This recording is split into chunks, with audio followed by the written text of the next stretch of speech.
à parte 2 do nosso especial de Semana Santa. Na primeira parte a gente meditou sobre o Domingo de Ramos e os dias menores, a segunda, terça e a quarta-feira santa. Agora na parte 2 nós vamos meditar sobre o início do Tríduo Pascal, começando ali na quinta-feira santa, na sexta-feira da Paixão. Eu espero que você curta, porque esse episódio está muito profundo, está rico em informação e certamente vai te ajudar a dar uma visão mais madura a respeito desses dias para serem vividos de maneira ainda mais consciente. Além disso, nós temos a revelação da nossa surpresa, finalmente. Você já sabe que serão quadros que a gente transformou em oração, criou, baseado nas nossas orações para dividir com você. E serão dois quadros exclusivos que você vai ter acesso para que enfeite a sua casa, o seu ambiente de trabalho. E se você quiser saber quais são esses 2 quadros exclusivos, fique até o final que a gente vai revelar. Agora, bom episódio, fique com Deus e eu espero que a conversa seja ótima do lado daí. 3, 2, 1... Bem-vindos à nossa parte 2. Agora nós vamos comentar sobre a Quinta-feira Santa e a Sexta-feira da Paixão, certo? E aí a gente começa. Adriano, a quinta-feira ela é um dia, né? Se a gente está vindo aqui dos dias menores, a quinta-feira parece que é um dia que recheia muito significado, né? Traz aí Eucaristia, traz o sacerdócio, tem a bênção nos olhos.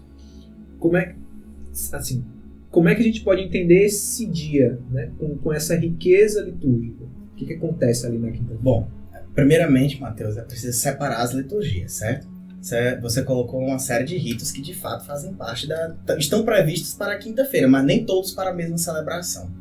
Quando se fala em bênção dos olhos, você está se referindo à missa crismal, certo?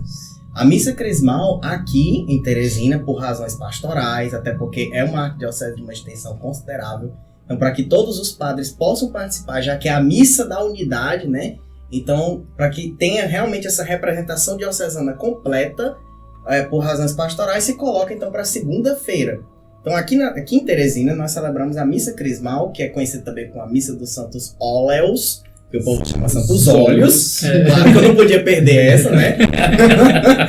A missa dos Santos Óleos acontece na segunda-feira. Essa celebração... Ele falou uma coisa, desculpa, assim, sobre a representatividade. Isso é muito importante. E a representatividade não se dá somente com os... Exatamente. É toda a porção do povo de Deus. Somos todos, povo de Deus, somos todos convocados a estar dentro das nossas possibilidades nessa liturgia. Aí estou falando de todos os fiéis cristãos leigos e leigos, de todos os religiosos e religiosas que estão presentes no território diocesano, diáconos, presbíteros e, no caso agora, atualmente, os 2 bispos, né? O bispo diocesano e o bispo emérito. Então, essa representatividade deve ser bem frisada, somos todos nós. Até porque, você falava até do sacramento da ordem, né? Em que pese a instituição do sacerdócio seja realmente reservada à missa vespertina, in cena domini, né, padre? A ceia do Senhor, a questão do sacramento da ordem ela tem um valor especial na missa crismal. Isto é assim porque, o senhor poderia explicar isso bem melhor do que eu, né? Os sacramentos, em verdade, eles são celebrados, o Cristo instituiu e os deu à sua igreja pelos 12 apóstolos, tá certo? Então, quem de fato é titular para celebrar os sacramentos são os sucessores daqueles 12 apóstolos, que hoje nós conhecemos pelo título de bispos, arcebispos, cardeais. Essa diferença é secundária. Aqui são os pastores, então é o primeiro grau da ordem que está em jogo, tá certo? Então, a partir deles, que são titular, é que essa dispensação dos sacramentos vai acontecendo. Então, os presbíteros, nessa ótica, que são os nossos irmãos mais velhos, aqui o padre, Exato. né? Os presbíteros, eles recebem essa ordem dos bispos para que possam, de fato, presidir os sacramentos, tá certo? Então, não é como se fosse assim, pela autoridade deles próprios padres, não. Eles fazem em atenção à comunhão com o seu bispo, e o bispo o faz porque recebe essa missão da igreja, que leva essa marca dos sacramentos que vem de Jesus. Por razões pastorais, o bispo não tem condição de estar em todas as paróquias, em todos os lugares. Daí que, já isso presente nos Atos dos Apóstolos, nascem os diáconos, consequentemente os presbíteros, que é o termo grego, que é o conselho dos anciãos, ou seja, o presbítero é sempre alguém mais velho. Quando fala mais velho, não é cronologicamente, mas alguém que tem experiência, que tenha serenidade e sensatez de auxiliar no pastoreio de uma comunidade sempre unida ao seu bispo, que na missa crismal é muito evidenciado naquela renovação das promessas, quando inclusive o bispo pergunta: vocês querem, renovam a sua promessa de ser obedientes a mim e aos meus sucessores? E nós então, sem cruzar dedos, falamos: sim, eu prometo, né? E nós leigos testemunhamos. E somos. E Dom Jacinto fez uma coisa que para mim é fabulosa. É liturgista. Ele inseriu... Precisa essa menção. Arrepia de novo. É preciso essa menção. Precisa. É uma menção justa e honrosa. Dom Jacinto inseriu na missa crismal da nossa arquidiocese teresina tudo aquilo que advém dos sacramentos e da sua autoridade como bispo, como sucessor dos apóstolos, em comunhão com o sucessor de Pedro, que é o bispo de Roma. Então, além das nossas promessas... Eu tô botando aqui a Adriana como ele tá noivo, gente? Minha promessa é outra. Além da renovação das promessas, Dom Jacinto deu destaque à vida religiosa e à vida familiar. Matrimonial. Não conto as vezes em que eu vi casais renovarem seus votos de 25 e de 50 anos de matrimônio na missa crismal. Isso, para mim, deve ser preservado. E deve ser copiado em outras igrejas diocesanas, obviamente respeitando a liberdade do bispo diocesano, mas é algo que deve ser, eu digo que Dom Jacinto tem que ser estudado. Porque é ele também que nos levou às periferias da arquidiocese. Foi ele também que levou. E tem um outro rito também que a mim é muito caro, que é a questão de quem leva os óleos. A Missa dos Santos Óleos recebe este nome porque é nela que nós abençoamos os óleos dos enfermos e dos catecúmenos e consagramos o Santo Crisma. É diferente. Abençoar é diferente de consagrar. As fórmulas são diferentes, a participação é diferente, enfim, bastante diferente mesmo. E quem leva na liturgia da Missa Crismal esses óleos a uma credência, né, uma pequena mesa que é preparada para esse fim, são justamente os leigos, que entregam aos diáconos, que cumprem com a sua função de diáconos, certo? Diáconos do grego significa servidores. Então, eles recebem, a partir dos leigos, aquele óleo e o entregam ao bispo para que este faça o papel dele junto aos presbíteros. Então, veja, é uma liturgia que une todo mundo. Representatividade. Eu me lembro, padre, agora eu vou contar um caos, né? Eu, certa vez, servindo uma missa de ordenação e... Sabe a formiguinha que se acha diante do elefante? Pois é. Então, eu estava servindo na missa de ordenação e meu papel era simplesmente ficar ajoelhado, segurando o missal, ou melhor, o pontifical, para que o bispo pudesse fazer o rito de ordenação. Então, eu estava ali, um diácono ao lado do bispo, o bispo sentado na cadeira, o ordinando prostrado, né? Futuro sacerdote, e eu fazendo meu papel. E me senti muito importante, porque ali tinha toda a representatividade da igreja num quadrado de 1 metro quadrado, ali numa área de 1 metro quadrado. Então, assim, se nessa extensão é tão bonito, imagine você de casa, como é bonito ver isso extrapolado para toda uma igreja. E aqui vem a simbologia da igreja catedral. Não há missa em nenhuma outra paróquia, salvo ocasiões específicas, né? Casos justificáveis. Não há celebração de missa em nenhuma outra paróquia em Teresina na Segunda-feira Santa, para que todos os padres possam realmente estar presentes na missa da unidade, na missa crismal, certo? E quanto ao rito do óleo, bom, por razões pastorais, mais uma vez, né? O rito do óleo pode ser separado ou todos os óleos juntos ao mesmo tempo, né? Então, se for junto, é feito após a liturgia da palavra. Se for separado, a consagração do Santo Crisma é feita após a comunhão prevista para a celebração, enquanto os outros dois, os óleos dos enfermos e dos catecúmenos, fica na fração inicial da celebração. Detalhe que nós só estamos falando sobre amanhã de quinta-feira santa, viu? Quanto aos óleos, acho importante deixar claro o seu símbolo, o que ele representa, né? Então, o óleo no Antigo Testamento era usado para ungir os reis. Começa por aí. Então, o que é ser um rei no Antigo Testamento? Um rei é aquele que abdica totalmente da sua vida em função daquilo que deve ser. Sua missão. Certo? Da sua missão, do seu ofício. Então, toda vez que nós, cristãos, somos ungidos, aquele óleo guarda um significado diferenciado conforme o óleo, né? Então, o óleo dos enfermos, que é o mais simples de imaginar o porquê, é aquele que, por sua própria força mesmo de bênção e pela representatividade dele, serve para dar o auxílio no momento da agonia, no momento da enfermidade, no momento da provação, da dificuldade, né? Porque não só enfermo no sentido estrito da palavra, né? E nem extremo. E nem extremo, que antigamente, inclusive, antes da reforma, se chamava o sacramento da unção dos enfermos como o sacramento da extrema unção, que era aquele momento último que o padre ungia e a pessoa fechava os olhos. Não. Há para os enfermos, biologicamente falando, mas também aqueles que psiquicamente têm algum problema, algum transtorno, ou alguma angústia, depressão, que vão experimentar a provação de uma cirurgia, ou que vão enfrentar uma jornada como uma peregrinação ou como uma grande viagem. O sacramento pode ser ministrado, porque pelo óleo, que é um símbolo que liga, que unifica, a força do Espírito chega a quem recebe, por meio de quem oficia, por meio de quem assiste, de quem está ali fazendo a sua ação de acordo com o seu grau, que é só os bispos e os padres, porque no sacramento dos enfermos há também a dignidade de perdoar pecados.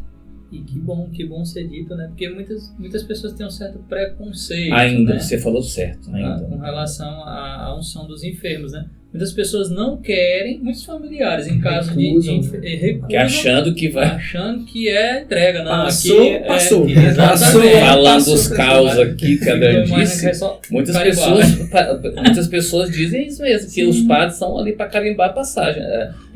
Vai, né? E aí foi comigo. Aconteceu comigo ano passado, num hospital lá na Bulgária. Diferente da China. E o filho do senhor me pediu para ungí-lo em búlgaro, né, lógico. E aí, quando ele ainda estava consciente, quando eu cheguei, me apresentei como padre, eu vim dar unção, ele não quis. Aí eu falei, desculpa, tal. Não, eu vou voltar para casa, eu tô bem. Aí, como fazer a primeira oração, aí acalmou, rezamos. Aí o filho perguntou, olha, ele tá muito afim de ir agora, né? Mas assim, dentro disso que você estava falando a respeito da separação de liturgias, dos olhos. Dos olhos. A gente entende assim, lá no batismo a água a gente pode colocar como sendo a entrada do cristão ali, a porta de entrada do cristão para uma vida de comunhão. O crisma é uma confirmação da fé. O que seria, né, para assim, explicitar e até para derrubar um pouco desses preconceitos, o que seria ali a unção dos enfermos, esse óleo de unção dos enfermos? Ele falou no primeiro episódio que a nossa labuta, os nossos pecados, cruzes. Então a igreja é mãe, ela alimenta, ela cuida. Lembra lá quando o filho está com tosse, com o ouvido doente, não dá o remédio, sei o quê? Então a igreja também possui remédios, inclusive o sacramento da unção dos enfermos, junto com a penitência, são sacramentos de cura. Exatamente. Então, muito bom isso, é quebrar esses pré-conceitos e entender que nós precisamos, a nossa lida, o nosso cotidiano, a nossa trajetória nas estradas deste mundo rumo ao céu, nós precisamos ser curados, ser transformados, restaurados.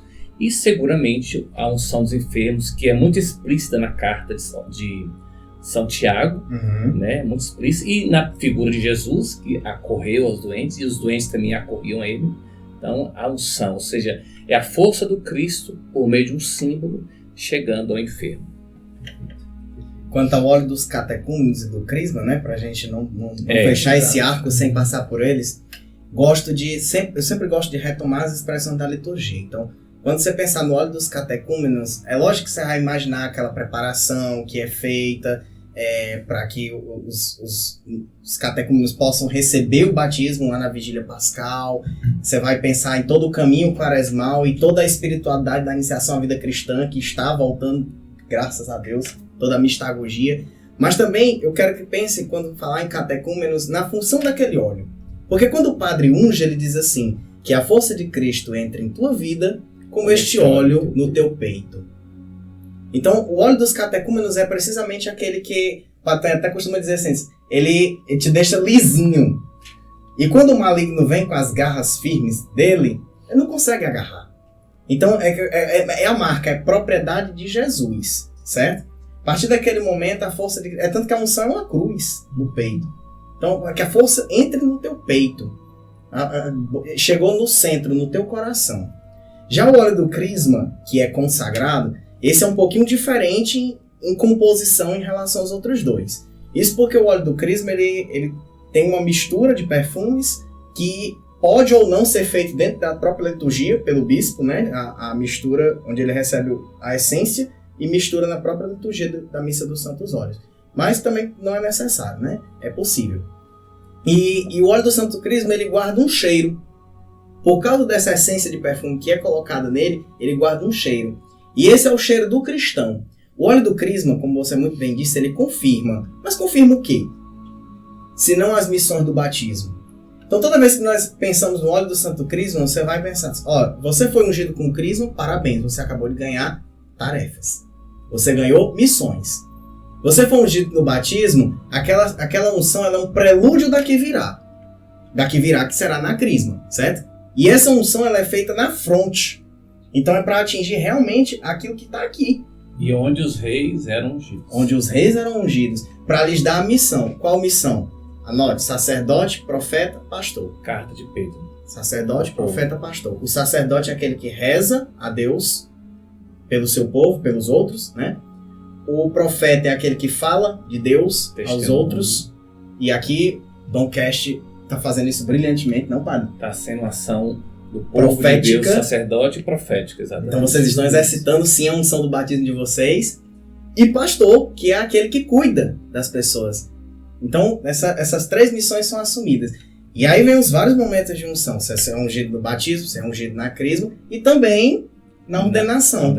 Então, quando o padre é ordenado, ele tem as suas mãos ungidas, certo? Essas mãos que a gente pede as bênçãos vêm dessa unção. Essa unção que é a missão do padre. Lembre, é uma ordem. O que ele recebe é uma ordem. A ordem de fazer com que aquela missão seja realmente efetiva. E no caso dos bispos, na sagração episcopal, ela é feita na cabeça, tá certo? Assim como o livro dos evangelhos que é colocado sobre a cabeça, também é a unção dos bispos com o óleo do Santo Cristo na cabeça. Nós falamos que presbítero do grego, presbítero é o ancião, aquele que pastoreia, e bispo vem de episcopoi, aquele que olha do alto, aquele que vigia, aquele que mantém a unidade. Então, por isso também, para que ele tenha a assistência do Espírito e a sabedoria advinda das Escrituras, pousa sobre ele ali o livro dos Evangelhos, para todo esse simbolismo. Ele usou a palavra composição, é bom lembrar sempre que os óleos, batismo, crisma e enfermos, devem ser sempre de composição do mundo natural. Tem que ser óleo natural. Em geral, a partir de heranças, tudo vem de oliveira. Não pode ser óleo mineral ou sinteticamente produzido, artificial. Tem que ser um óleo natural e em grande parte vegetal. Em grande parte não, tem que ser vegetal. Isso que eu estava a palavra que estava querendo procurar. E aí vem sempre, no geral, vem do óleo de oliveira. E o crisma, como ele disse, é acrescido a essência, né, de perfume. Sim. Lembrando, São Paulo, vocês deverão exalar o bom odor de Cristo. E é bom lembrar também que é consagrado porque o Santo Crisma, o óleo, se torna o Espírito Santo. Inclusive tem duas terminologias, a celebração da Crisma e a celebração, o óleo do Crisma. A celebração da Crisma é a celebração na qual acontece a unção com o óleo do Crisma, o óleo do Espírito. Por isso que ele é consagrado e os demais abençoados. Isso foi só de manhã. Isso foi só de manhã. Agora podemos ir para o fim da tarde, certo? Agora que a gente acorda daqui. Caminhando mais um pouquinho aqui, ainda na nossa quinta-feira, né? A gente, em uma outra celebração, em um outro momento, a gente tem o lava-pés, né? O momento do lava-pés. Como é que a gente pode enxergar, Adriano, o lava-pés, liturgicamente, e não enxergar somente como uma encenação? Porque tem muita gente que entende o lava-pés como uma encenação, que acontece ali em um determinado momento da missa, e não entende o seu real sentido litúrgico. Eu fiquei muito feliz que você me fez essa pergunta, porque isso é recente, né? Deve ter uns 2 a 3 anos. Na Vermelha, quando chega nos dias do Tríduo, padre, a gente... 9 horas da manhã a gente faz a preparação litúrgica da noite. E, como de praxe, nos dividimos 3 jovens que já acompanham o padre Antônio Cruz aí há mais de 20 anos. Desculpa, eu disse minha idade. A gente se divide... Pelos cabelos 33. Olha, a gente se divide para falar dos dias do Tríduo, né? E eu geralmente fico com a Quinta-feira Santa. E o evangelho do lava-pés, ele vem... Primeiro, é um continuar, certo? Então é João 13, ok? A gente falava há pouco no episódio passado de João 12. E agora nós estamos entrando em João 13. E aqui eu quero chamar a atenção seguinte. O que é o lava-pés? Ora, se nós estamos na missa da Ceia do Senhor, o mais propício seria que nós pegássemos algum dos evangelhos dos sinóticos que fala sobre a ceia e que fala o relato da própria instituição, não? Instituição da Eucaristia, certo? Então por que pegar um evangelho que fala sobre o lava-pés? Isso sempre me chamou a atenção. Até que eu entendi que, a partir da palavra sinóticos, né? Os sinóticos são aqueles que têm o mesmo olhar. E Mateus, Marcos e Lucas. E João é o diferente. É aquele que vê diferente. Então, o que João traz, na realidade, é uma cena dentro daquela mesma noite. Mas a cena que lhe chamou a atenção com a finalidade que ele tinha, que era de fazer crer. Certo? Ao passo em que os outros evangelistas naquela noite enxergaram o sinal do serviço extremo no levantar do pão, no erguer do cálice e nas palavras tomai e comei, tomai e bebei, João viu o sinal extremo do abaixar-se e lavar os pés. Dito isso, é a mesma cena, só que vista a partir de um novo olhar. Então, o sinal da salvação continua sendo o mesmo. O sinal da salvação é o serviço. Ser cristão é servir, certo? Então, os nossos apóstolos já diziam isso nas suas primeiras cartas, e por que não dizer, os mártires testemunharam isso no serviço extremo da própria vida. O lava-pés é principalmente o sinal da humildade, o sinal do amor maior, o sinal do serviço máximo. Esse serviço máximo viria a se concretizar no dia seguinte, que é a cruz. E você lembra muito bem, né? O padre já até falou disso. Olha, o dia seguinte é a cruz. Mas a cruz é, se não, né, atualizado, o próprio sinal eucarístico. Então, é uma mesma linguagem. Caridade, Eucaristia, cruz. 3 formas de ver a mesma realidade divina. Entende? Então, o significado do lava-pés é isso aí. Este é o sinal. E, por que não dizer isso? A igreja é pedagógica, certo? Nós já falamos sobre isso.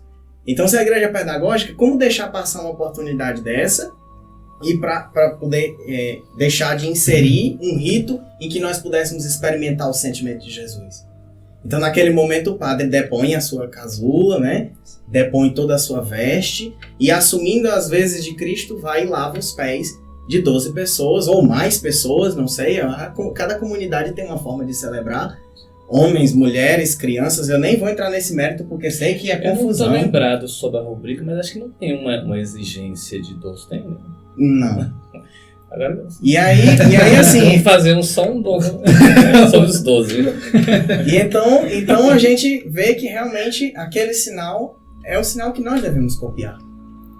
Daí porque o mandamento do amor maior ganha todo sentido no agir. Em João é assim que funciona. As ações de Jesus, as palavras de Jesus são todas fonte de teologia. Então... Senhor Jesus. Continue. Vamos juntos. Vamos juntos. Estamos aqui ao vivo. E aí o sinal do amor, o mandamento do amor maior, né, que é amar a Deus, amar ao irmão. Nisto se resume toda a lei e os mandamentos. Foi assim que Jesus disse. E foi assim que ele fez. E a quinta-feira está aí para provar isso. Daí então, porque você pode perguntar assim, Adriano, mas a missa da manhã, crismal, não fazia mais sentido ser também a missa em que a gente celebraria a instituição do sacerdócio? Faria. Mas aí a gente deixaria passar toda a realidade de que Jesus é quem dá o exemplo primeiro. Então é por isso que se faz o relato da instituição. O dia por preceito da instituição, como diz lá no cânon romano, nesta noite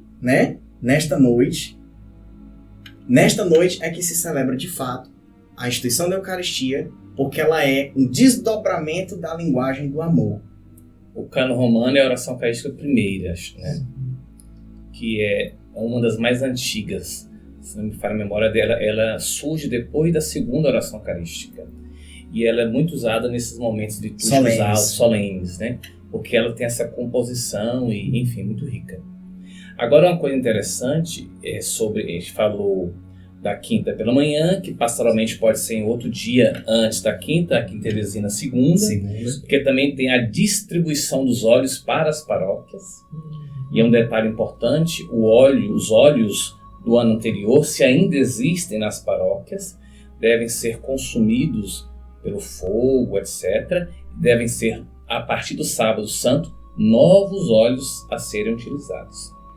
E na Cena Domini, como ele falou, em latim, a ceia do Senhor, esse encontro, esse banquete, acontece, a partir das vésperas, acontece a instituição da Eucaristia, é algo que o Senhor quis. Inclusive, também ele falou sobre as palavras da Eucaristia. Nunca se houve dúvidas sobre o texto. Tanto é que em 2000 anos... Agora eu vou dizer... São Paulo as repete na sua carta, se não me falha a memória, Coríntios 11. Ele faz essa memória, ou seja, dá a entender de que ele aprende com os apóstolos. Na Didaqué também existem essas palavras, de modo que no mundo ortodoxo também são as mesmas palavras, e nas igrejas protestantes históricas que celebram a Eucaristia são as mesmas palavras, nunca houve dúvida. Quanto à composição da missa, que houve algumas reflexões, enfim. Mas quanto às palavras, não. Então, a instituição da Eucaristia, a instituição do sacerdócio, e é bom lembrar esses dois nomes. Sacerdócio é aquele que oferece o sacrifício, à memória da tribo de Levi, no templo de Salomão. Então, o sacerdote é aquela tribo específica para oferecer o sacrifício, não mais de bodes, touros e animais, mas o Cristo. Nós não fazemos de novo, a gente, no espírito e na autoridade da igreja, a gente atualiza. E é a oferta do mandamento novo, amai-vos uns aos outros. Tendo como exemplo, assim, plástico, alguém está de graça. Impressionante como a Quinta-feira Santa é repleta de significado, repleta de devoção, repleta de liturgia. Sobretudo na instituição da Eucaristia, né? Eu quero aproveitar e pedir para você se inscrever no nosso canal, curtir esse vídeo aqui, se esse vídeo já estiver sendo engrandecedor para você. Eu acredito que, como foi para nós, também está sendo de uma conversa muito proveitosa para você. E agora, eu quero te apresentar o nosso primeiro quadro, a nossa primeira temática, baseada na importância desse dia tão importante, onde é instituído a Sagrada Eucaristia. O nosso primeiro quadro chama-se O Mesmo Sacrifício. Na cruz, o único sacrifício perfeito. Deus amou o mundo de tal maneira que enviou seu Filho para que todo aquele que nele crê não pereça, mas tenha a vida eterna. Eis o Cordeiro de Deus, ergue o sacerdote na voz e nas mãos. É Cristo presente no ato perfeito. Em cada altar, em Santa Missa, em memória dele, ali o mesmo sacrifício da cruz e o mesmo milagre da salvação. Esse quadro foi feito para que a gente tenha em memória de que sempre que uma Santa Missa é celebrada, independente de onde ela esteja, independente de onde esteja sendo presidida, é o corpo do nosso Senhor, é o mesmo sacrifício que aconteceu na cruz, atualizado ali, presente naquele momento. E é uma coisa importante para estar na memória e no coração de todo católico. O amor e a devoção pela Sagrada Eucaristia é proporcional ao amor e à devoção pelo próprio Cristo. Eu espero que você goste desse quadro e, sobretudo, eu espero que esse quadro te ajude a manter vivo essa realidade, essa verdade que é Cristo ressuscitado. O sacrifício de Cristo está ali presente na Eucaristia, em cada Santa Missa. Continue com o episódio, em breve você vai saber como você pode ter esse quadro aí na sua casa, aí no seu trabalho, aí no seu ambiente, para que te ajude a manter vivo essa memória tão importante e tão cara na vida de todo católico. Mas continua aí com o episódio, que ainda tem muita coisa boa para acontecer. É um exemplo assim, plástico, o lava-pés, né? Quando Pedro não quer, e Cristo insiste, né? Eu devo fazer isso para ser para vocês o modelo. Então a igreja será sempre, como o Papa Francisco está dizendo, samaritana, aquela que joga óleo com azeite em nossas feridas. É uma igreja que deve servir, uma igreja enlameada, meio aos pobres, às periferias. Se nós não formos assim, para lançar azeite e óleo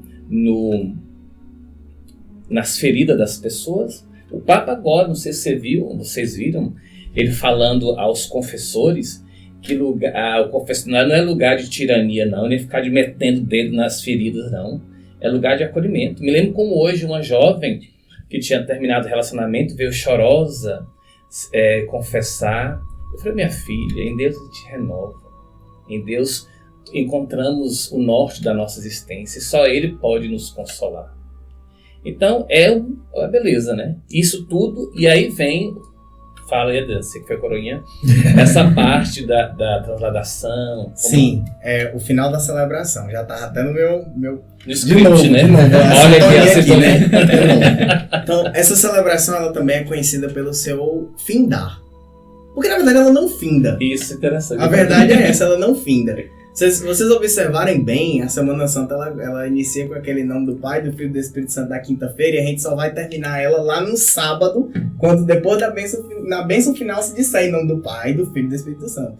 Isso é assim porque na sexta você não tem uma entrada, uma procissão assim, que lá no início depois o padre vai e abre a celebração. O ato todo é uma coisa só. Então, em que pese sejam 3 dias distintos, 3 liturgias bem distintas, mas o ato é um só. A paixão, a morte e a ressurreição do Senhor faz parte de um todo.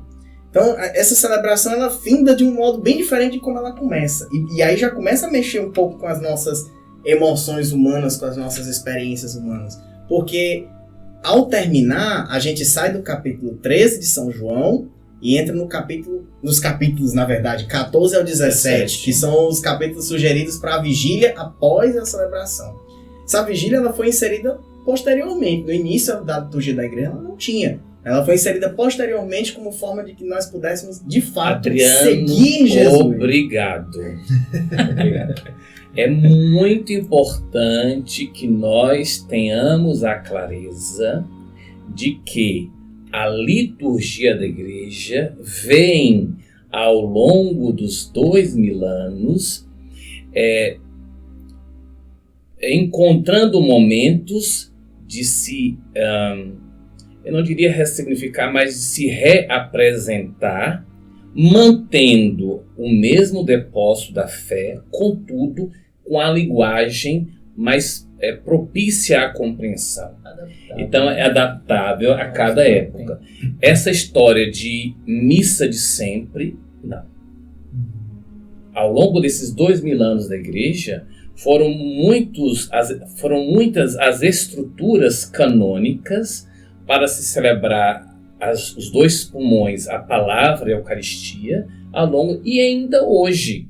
Não existe só o rito latino. Em Roma se celebra, na Itália se celebra o rito ambrosiano, e tem os ritos das igrejas orientais, para que nós tenhamos a clareza de que não é uma coisa unívoca, engessada, fechada. Para você dizer isso também, vamos terminar o podcast. É muito importante perceber isso, que a linguagem, o mecanismo de expressar é sempre distinto a cada época quando o Espírito suscita. Mas o depósito da fé, aquilo que São Paulo escreve a Timóteo e insiste, né, para que o depósito guarde, isso é o carisma dos apóstolos, dos bispos com o Papa, de proteger o depósito da fé. São realidades inquestionáveis, imutáveis. Então, é por isso que o bispo vigia, para que esse depósito não seja manchado. E se alguém sai do eixo, não, é aqui. Então, agora o molde... É o cajado, né? Exatamente. Volte, exatamente. Então, foi muito bom falar isso. Desculpa, mas continue. Voltando ao espírito da quinta, o encerramento da liturgia inclui uma verdadeira desnudação. Uma desnudação que acontece.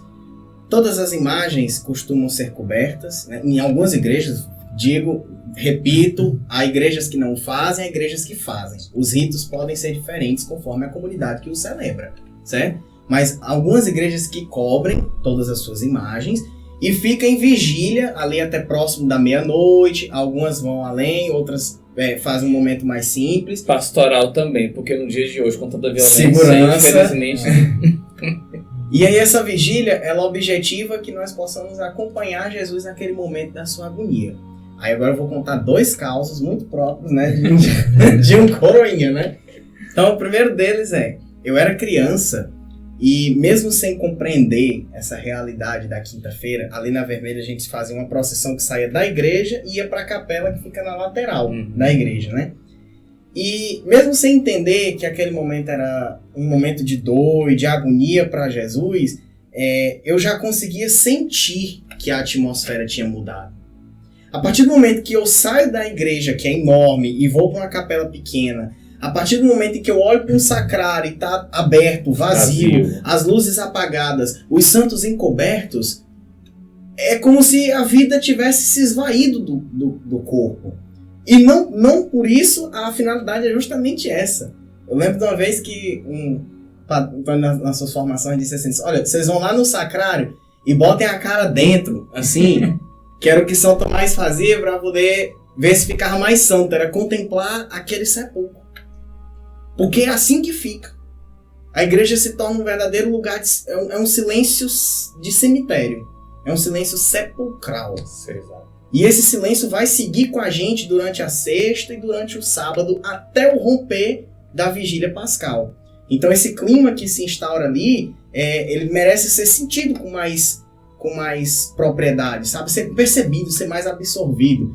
E o outro caso que eu conto é que uma vez botaram para cobrir o Cristo, imagina o Cristo lá na Vermelha, 6 metros de altura aquilo ali por baixo. Então quando botaram a escada, eu tive aquelas experiências místicas que a gente não explica, a gente tenta contar, transmitir, mas só quem viu, sentiu, né? Eu vi como Jesus vê. Quando eu subi nas escadas para cobrir, né? Então eu fiquei na mesma altura que ele estava. A mesma perspectiva. São João da Cruz fala isso.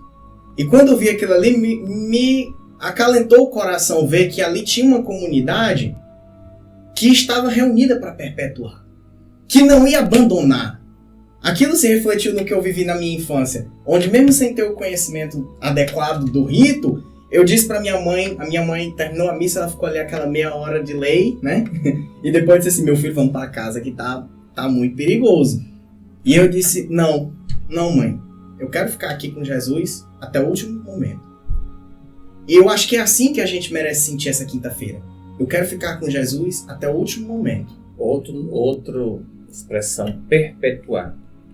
Isso é muito importante. Nós você perguntou sobre a encenação dos apóstolos. Não, a proposta, embora encenar, tem até um teórico norte-americano, que me fugiu o nome dele, ele fala sobre a performance. O que acontece no palco, por mais que filmemos, você não consegue aprender, fica ali. Então, a gente pode falar encenação, tal, memória, mas são termos sempre limitados para o que a igreja propõe.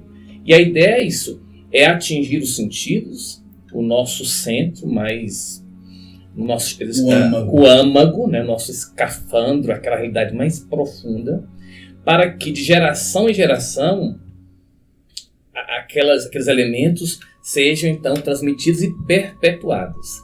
Lembremos também do ditado popular, aquilo que não é visto não é lembrado. Por isso que a cada ano é preciso este teatro, é preciso essa atualização, é preciso essa memória. Isso os judeus fazem, essa herança judaica. A Páscoa judaica ganha novo sentido com a Páscoa cristã, porque nós cremos na ressurreição. Mas os judeus estão presos, eu entendo o porquê, é a sua cultura, há o grande fato da travessia do Mar Vermelho. Nós, é a travessia da morte para a vida, que também para eles era morte, Egito, vida, Terra Santa, né? Então, só que nós ganhamos esse sentido que é a questão da ressurreição. Perpetuar, isso é muito importante, não é por acaso. E outra coisa, não é de novo a Semana Santa, não. É sempre única. Inclusive mudou muito o símbolo do ano litúrgico, antigamente era muito um círculo, e hoje tende-se a entender como uma espiral, né? Porque é um crescendo, você vai vendo as coisas, mas sempre de novas perspectivas, a cada encontro é uma nova... Lucas que fala isso, né? Do baú, o homem consegue tirar coisas novas e velhas, né? Então a gente vai... E aí a importância até de se permitir, né? Porque por mais que a gente viva, né, reviva cada momento da nossa Semana Santa ali com Cristo, cada uma te traz algo novo, né? Eu tenho certeza que não são todas as Semanas Santas que o Adriano sobe e tem aquela experiência, né? Como eu não sei se ele vai lembrar e não sei se foi no mesmo dia, mas eu tive a experiência junto com ele de subir cada um em uma lateral para cobrir. E quando tu falou, eu consegui enxergar, né? Falou da dificuldade de enxergar. Eu consegui porque em uma das oportunidades subi lá contigo e não tinha tido esse olhar no dia. Consegui enxergar quando tu falou. Agora conectou, né? E veio, sabe? Talvez a mesma sensação que tu teve com os lá, olhos de Cristo. Exatamente, chegou aqui agora, sabe? Isso é muito bonito por a necessidade de se permitir viver cada situação, cada momento e cada novo que Deus traz naquilo que é o mesmo.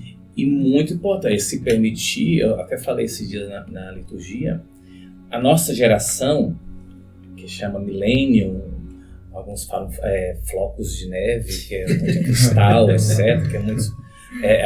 o frágil, né? O menino lá líquida, né? Do polonês Zygmunt Bauman, exatamente. É um sociólogo já falecido, grandemente. E então, a nossa sociedade, a nossa geração, ela não tende a ser facilmente dócil, facilmente obediente, consequentemente, facilmente se permitir absorver isso. Isso é muito sério. O Padrigo falava quando a gente começou essa caminhada de trazer a Quaresma para dentro dos episódios, né? Ele falava que a Quaresma, ela, entre muitas aspas, nada mais né, do que um desejo da nossa própria vida, né? O que a gente quer da nossa vida ao final desse tempo quaresmal, né? Esse tempo onde a gente vai de fato ali culminar com essa Semana Santa, com a Páscoa ali. E esse ponto de que de fato são muito diferentes é muito real, porque eu lembro de quando a Semana Santa ela era feriado, ela tinha um significado de feriado, um grande feriado. A exemplo, olha só, parecido com o Carnaval, Então a gente tem aí Dois Dois dois polos bem distantes. bem distantes e que, estranhamente, eles são equiparados no sentido de um grande feriado. No ano nós temos 2 grandes feriados, o Carnaval e a Semana Santa. Né? E o quanto que, com o passar dos anos, com essa permissão e com a graça de Deus, né, cada vivência nesse povo, por mais que a gente não saiba a dimensão litúrgica, vai transformando algo. Que o Espírito comunica. Mas vai transformando algo. Né? me permita ainda mais um testemunho, Matheus. Nós passamos em 2020. Era o dia 19 de março de 2020. Ah, Maria, não esqueça. O fatídico dia em que se decretou pandemia mundial. Fechou tudo, né? Fechou tudo. E nós estávamos à beira de uma Semana Santa.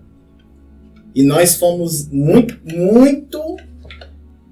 pego de surpresa. Total. A igreja não deixou de celebrar a Semana Santa em 2020, mas em 2021 teve uma iniciativa que, para mim, mudou o cenário, né? Você falou até da questão dos feriados. Eu digo, na esteira do que o padre Fábio falava, o perpetuar a memória depende de uma abertura, de uma docilidade ao espírito. Eu estou tentando até me lembrar da historinha que eu li num livro do Antônio de Mello, que falava assim, quando o monge vai ao bar, o bar se torna sua prisão. Quando o bêbado vai ao monastério, o monastério se torna o bar. Então, quer dizer assim, quando eu, aberto ao Espírito, dou uma chance de levar aquela memória de Jesus aonde eu vou, por experiência própria, as pessoas acolhem. Em 2021, eu me dei a oportunidade... Em 2020, fui mais recolhido, né? Então, bolei ali uma breve recapitulação das cenas, uma liturgia simples, que eu podia fazer eu mesmo com os meus pais, e rezamos juntos ali, quinta, sexta e o sábado santo.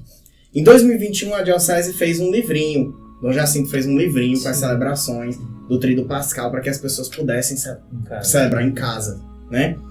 E eu fui, naquele ano de 2021, em 3 lugares. A quinta-feira eu fiz em casa, a sexta-feira eu fiz no interior, ali na estrada de Palmeirais, um povoadozinho que tem na estrada de Palmeirais, e o sábado eu fiz em Angical do Piauí. Ao todo foram aí uns 250 quilômetros percorridos, talvez um pouco mais.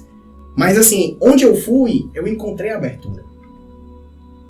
E eu sou um leigo.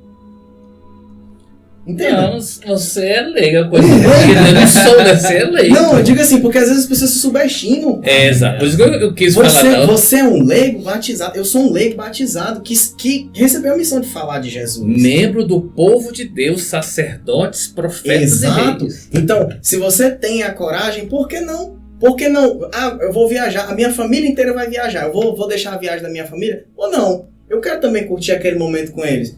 Mas será que é tão difícil pegar, juntar todo mundo e dizer assim, olha, sexta-feira, 3 da tarde, vai todo mundo ler a Paixão de Cristo aqui.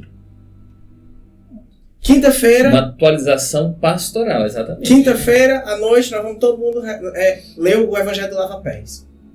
Não precisa de muito. Precisa de docilidade. Então, acho que esse é o testemunho, sabe? Qual é você que está em casa? Como você espera fazer a sua Semana Santa de 2023? Entende? É isso. E é importante a gente até ver no sentido de que tem tantas pessoas que às vezes não estão na sua Semana Santa dentro da igreja, mas a vivem talvez de uma forma melhor do que alguns que estão lá dentro. Porque estão mais dispostos internamente para se viver, né? Como a gente vê muito em interiores, que às vezes as pessoas estão em família.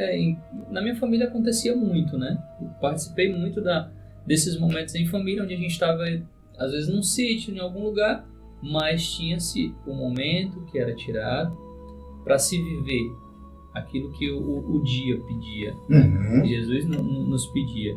Ensinei muito, apanhei muito dos meus primos. Ah, tu era o Judas. Não, era o próprio Jesus. O Cristo. Né? Nunca tive o cabelo que o meu amigo Adriano tem, mas... Bola vai, bola volta, né? Os chicotes eu senti, O jogo é de vôlei. mas se vivia, né? E é bonito ver isso. É bonito. E aí a gente indo pra... Passando, né, por esse...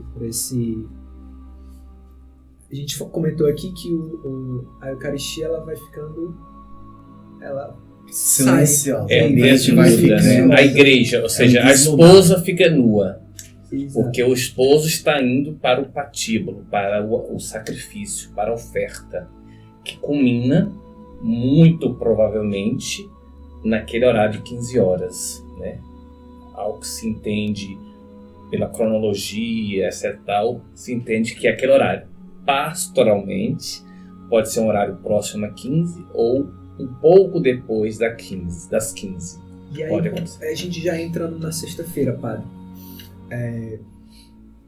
É uma liturgia diferente, é um dia diferente. Ele é, como a gente vem falando, né? Ganha um aspecto diferente. Ganha O povo, sobretudo na América Latina, vamos falar de nós aqui, sobretudo na América Latina e sobretudo advindos dos lusitanos, né, nós no Brasil e também os hispânicos, no caso, no restante dos países, nós absorvemos muito o dia da morte. Inclusive temos uma centenária procissão do Senhor Morto, né? Então isso é muito forte. Isso está muito no imaginário coletivo. O dia que o Senhor se dá, se doa, morre, o inocente, né? E aí voltamos a Dom Jacinto, fazendo uma menção honrosa. Por isso que ele insistiu no Teresina Ressuscita. É lógico que nós podemos descer ao sepulcro com o Senhor e precisamos. É lógico que temos que encarar o sofrimento, aprender com ele, nos tornar maduros com ele, mas a nossa fé não nos leva a professar um Deus morto. Eu costumo dizer, nós somos adoradores de um Deus que por amor morreu, mas por amor ressuscitou. Então não há espaço para as acusações de que somos adoradores de um Deus morto, porque a cruz, como vai dizer São Paulo, é o nosso símbolo, né? Ele é o nosso sinal. Sinal porque, para São João, a cruz não é lugar de humilhação e fim, mas a árvore da vida. Então, É o trono do rei. O trono do rei, exatamente. O trono do rei. Exatamente. Essa expressão é joanina, né? O trono da graça. É ali que pendeu, ali que pousou. Ali, se os imperadores tinham um cavalo branco, não sei se a cor é essa, se os imperadores tinham seus tronos rebuscados, embrocados, etc., o Senhor entra com o jumentinho e agora se assenta, ou pende, né? É elevado, João 12:32, ele é elevado da terra e elevado atrai a todos. Essa elevação é isso, ele está no alto, que eu falei até de São João da Cruz, que tem não sei se vocês já viram na internet, um Cristo num vazio, e a perspectiva de quem desenhou ver o Cristo assim, e ele vendo aquele vazio. Quem desenvolve isso na noite escura é São João da Cruz. Então, aqui ele é elevado, ele atrai ao quem é doce e quem é obediente, quem se abre, quem se permite. Porque parece paradoxo, né? Deus nos deu liberdade e ele respeita a liberdade que ele nos deu. E é triste, né, a gente ver que tem muita gente, quem nunca ouviu, né, alguém abrir a boca para dizer: morreu na cruz, eu não pedi para ele. Eu miseravelmente já pensei isso alguns anos atrás. Eu não pedi, morreu. Como que a gente pode ver, né, padre? Como que uma resposta que a gente pode dar para essas pessoas? E aí inclui o nosso amigo Matheus, que em algum momento já passou, né? Mateus do passado. Mateus do passado. Só pra gente deixar bem claro. Né? Entendam, que fique claro, Mateus da... Vou dar Mateus antes de do Dom Paulo. 13 anos, rebelde. Calma. Né? E assim, para essas pessoas que nesse momento tá assistindo o Dom Paulo e tá pensando: morreu, mas eu não pedi. Morreu lá, não tem nada a ver. Novamente, Teresinha, né? O amor não calcula, ele se oferece. Novamente a visão de Isaías, quando compara o amor de Deus ao amor da mãe, né? Você tem um filho agora, né? Do Davi. E certamente chegará um momento em que Davi, na rebeldia própria da adolescência, porque é uma grande mudança de vida, poderá lançar algum impropério, alguma palavra, poderá achar, mas eu não pedi isso, aquilo, outro. Você, no fundo do coração, vai estar tranquilo, porque você não precisa da autorização dele para amar. Ama porque ama, é gratuito.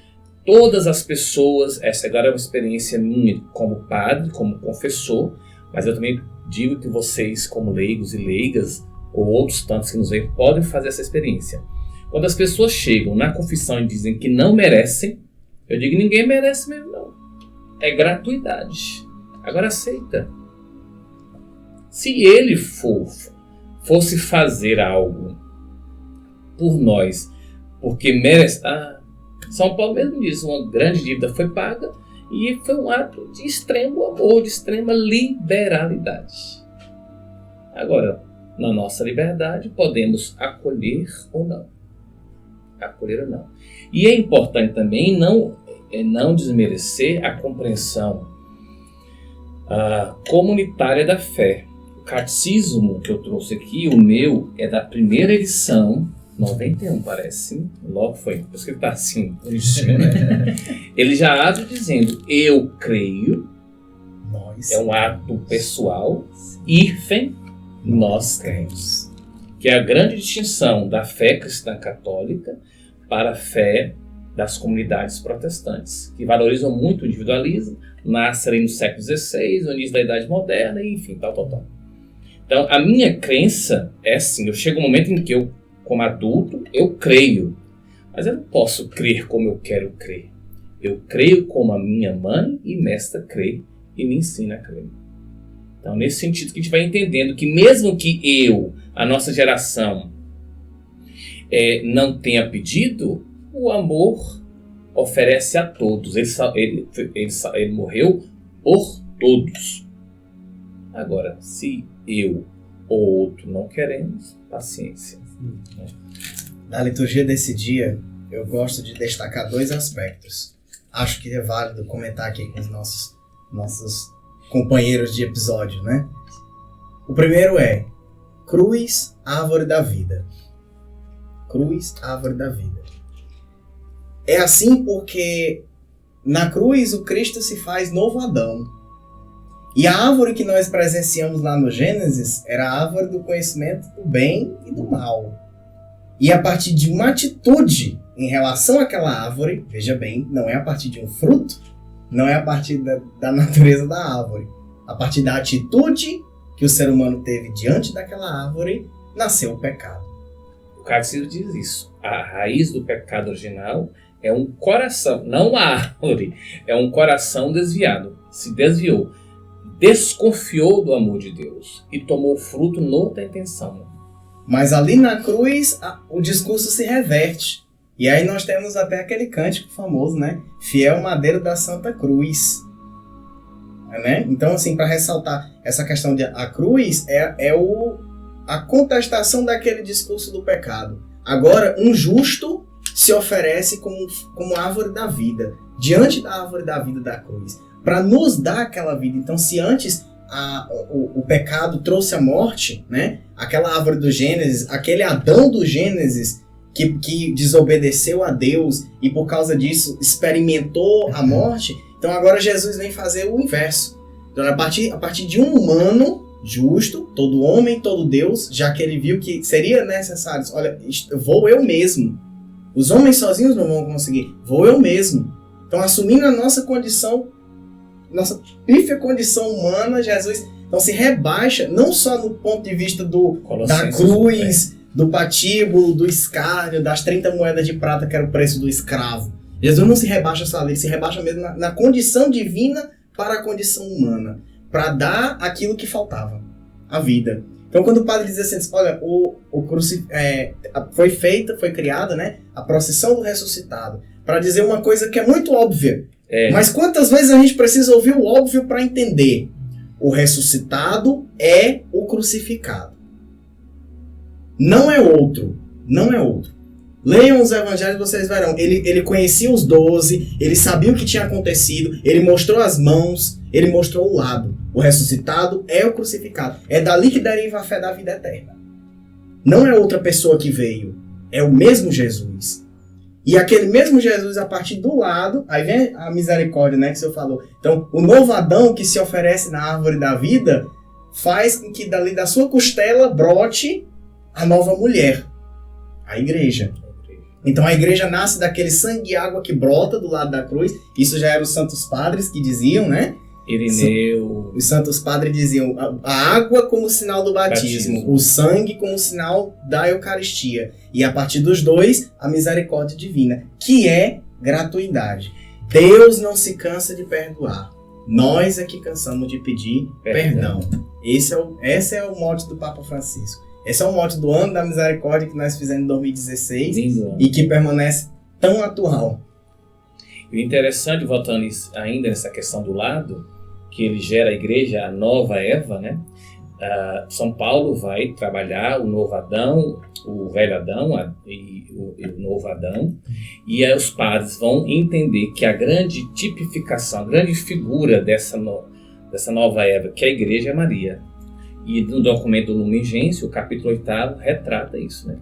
Maria é a imagem da igreja, aquela que é toda virgem, é toda pulcra, toda pura, e que por ela nos chegou o Salvador, né? Então, o outro tópico que penso vale a pena compartilhar aqui, refletir sobre, é, estranhamente, nesse dia a gente não diz missa da paixão. Nós não dizemos celebração da paixão, nem sequer celebração seria um título justo. Talvez está mais para um ato litúrgico, um momento litúrgico, uma ação litúrgica, digamos assim. Isso porque não há consagração nesse dia. Então não há missa. Em lugar nenhum do mundo há missa. Inclusive até mesmo o sagrado viático, não é, padre? Só pode ser distribuído... com novamente um caráter pastoral,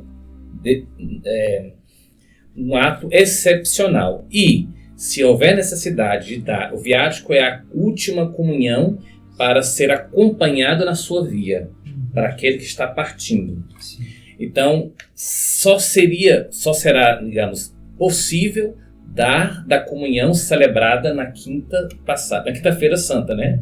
Na noite anterior. Porque na sexta estamos com a igreja, nós estamos com Cristo descido ao sepulcro, e aguardando no sábado do silêncio a noite gloriosa que será a vigília da Páscoa, para cantarmos aleluia. Mas a questão ainda a ser colocada em termos nesse dia existe um ato, né, uma das partes da liturgia que chama adoração da Santa Cruz.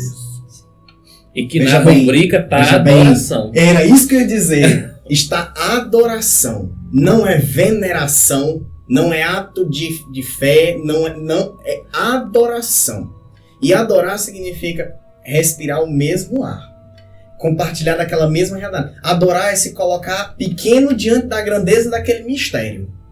Esse é o significado da palavra adorar. É para adorar mesmo. É para adorar. E aí a criança aqui, né, que hoje vos fala assim já maiorzinho, mas quando era criança, achava o auge ver as senhoras tacando o batonzão vermelho e lá e tá, o beijo na cruz. Aí eu, coroinha, lá com sanguíneo, limpando lá o batom.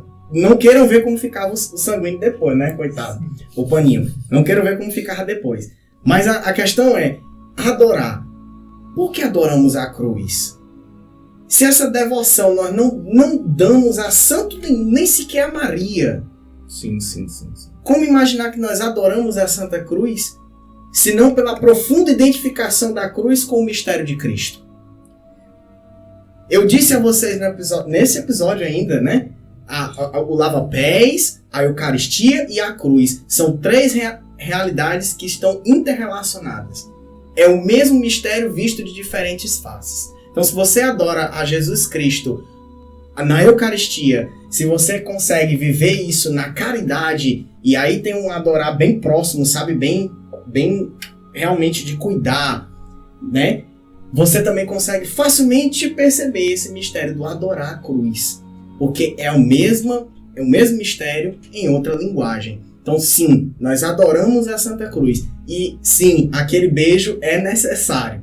Você pode escolher o pezinho do Cristo, você pode escolher a mão, você pode escolher a cabeça ou até a ponta do madeiro. Mas aquele beijo faz parte. o ósculo ele tem essa característica de dizer, eu concordo, eu testemunho isso aqui, eu confirmo isto, certo? Então, quando eu adoro, quando eu beijo aquela cruz, eu deixo ali a minha participação dentro do mistério. Eu dou e recebo.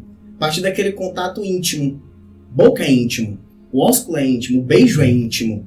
Então, eu me comunico diretamente com a cruz do Senhor. E ela me dá a vida. Agora dá pra ir sem batom, né? A parte do Dom Podcast, vamos usar um nude ou nada, né? Exatamente, não custa nada aí sem batom. Né? Exato.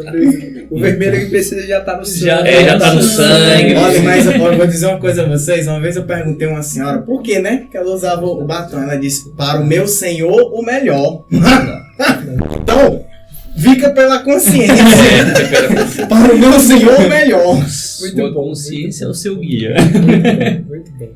Então, assim, pra gente ir e finalizar, qual que é eu não sei se a palavra correta é sentimento, mas o que o cristão, na sexta-feira, pós esse gesto de adoração, qual é o sentimento que se deve ter da devoção daquele dia, né?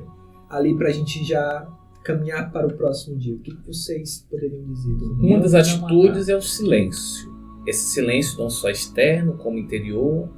Aquele olhar lá no sacrário, né? Sim, o olhar, contemplar o vazio. É preciso contemplar o vazio. Sentir que estamos, e também um sentimento de expectativa. Porque nós não somos derrotados. Ele citou, acho que no primeiro episódio. E aí? Gostou do segundo episódio do nosso especial? Deixa nos comentários o que você ainda não sabia, o que foi novidade para você sobre o Tríduo Pascal, né? A conversa foi muito boa, espero que vocês também tenham gostado. A gente curtiu demais, tá? E falando sobre as nossas imagens devocionais, que você vai poder adquirir no final do nosso especial de Semana Santa, vamos falar agora sobre a segunda obra, né? Que tem por nome São José Ouviu. O homem do silêncio trabalha no milagre, devota, constante e amorosamente providencia cada detalhe. Nenhuma oração de seus filhos passa desapercebida, por vezes parece não ter ouvido, só parece.